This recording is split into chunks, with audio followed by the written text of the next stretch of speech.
Hello మచాస్, welcome to తిందామా మచ్చా. ఈ రోజు అయితే చికెన్ తో స్పెషల్ చికెన్ కర్రీని అయితే మీకోసం ప్రజెంట్ చేయబోతున్నానండి. ఈ special chicken curry naan, roti, white rice, biryani, pulao దేంతోనైనా కాంబినేషన్ అదరహో. ఈ స్పెషల్ చికెన్ కర్రీ కోసం అయితే 4 మీడియం సైజ్ ఆనియన్స్ అయితే సన్నంగా ఈనుల్లా కట్ చేసుకొని గోల్డెన్ బ్రౌన్ కలర్ లో చేంజ్ అయినంత వరకు బాగా డీప్ ఫ్రై చేసుకొని పక్కన పెట్టుకుందామండి.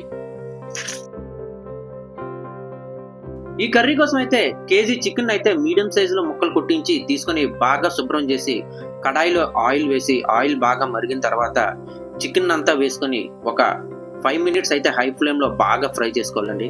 ఈ కర్రీకి అయితే ఆయిల్ కొంచెం ఎక్కువ పడుతుంది. ఇందులోనే ఒక టేబుల్ స్పూన్ అల్లం వెల్లుల్లి పేస్ట్, ఒక టేబుల్ స్పూన్ సాల్ట్ అయితే వేసుకొని మూత పెట్టి మనం ఒక 5 నిమిషాల పాటు బాగా ఫ్రై చేసుకుందామండి.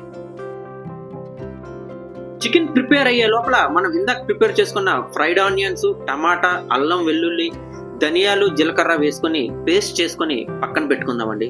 ఫ్రెండ్స్, మా వీడియో నచ్చితే లైక్ చేయండి, అదేవిధంగా మా ఛానల్ అయితే సబ్స్క్రైబ్ చేసుకోండి. చికెన్ అయితే ఒక 5 నిమిషాల పాటు హై ఫ్లేమ్ లో బాగా ఫ్రై అయింది కదండి. ఇప్పుడు ఒక ½ టేబుల్ స్పూన్ పసుపు, 2 నుంచి 3 టేబుల్ స్పూన్ కారం, అదేవిధంగా 2 యాలకులు, 4 లవంగాలు, 2 ఇంచులు దాల్చిన చెక్క, ఒక మరాఠీ మొగ్గ, అదేవిధంగా స్టార్ అనాస, బిర్యానీ ఆకు, ఇందాక మనం ప్రిపేర్ చేసుకున్న ఫ్రైడ్ ఆనియన్స్, టమాటా పేస్ట్ వేసుకొని ఒక 10 నిమిషాల పాటు మీడియం ఫ్లేమ్ మీద మూత పెట్టి బాగా ఫ్రై చేసుకుందామండి.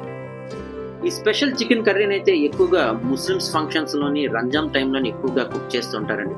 ఇప్పుడైతే మన చికెన్ ఒక 10 మినిట్స్ కుక్ అయింది కదండి. 100 ml పెరుగు అయితే వేసుకొని ఇంకొక 5 నిమిషాల పాటు మీడియం ఫ్లేమ్ లో కుక్ చేసుకుందామండి. ఇప్పుడైతే ఒక 5 నుంచి 6 పచ్చిమిరపకాయ చీలుకలు, అలాగే అల్లం సన్నంగా తరిమి వేసుకొని ఇంకొక 10 నిమిషాల పాటు మీడియం ఫ్లేమ్ లోని కుక్ చేసుకుందామండి. చూసారా, చికెన్ నుంచి ఆయిల్ అయితే ఏ విధంగా సెపరేట్ అవుతుందో. ఇప్పుడు కొంచెం కొత్తిమీర అయితే వేసుకొని మూత పెట్టి ఇంకొక 2 నిమిషాల పాటు మీడియం ఫ్లేమ్ లోని కుక్ చేసుకుంటే మన స్పెషల్ చికెన్ కర్రీ అయితే రెడీ అయిపోతుందండి. స్పెషల్ చికెన్ కర్రీ అయితే రెడీ అయిపోయిందండి. కర్రీ అయితే చాలా స్పైసీగా చాలా అద్భుతంగా ఉండబోతుందండి. మీకు కొంచెం గ్రేవీ ఎక్కువ కావాలనుకుంటే ఒక గ్లాస్ వాటర్ వేసుకొని కొంచెం గ్రేవీగా చేసుకోవచ్చండి.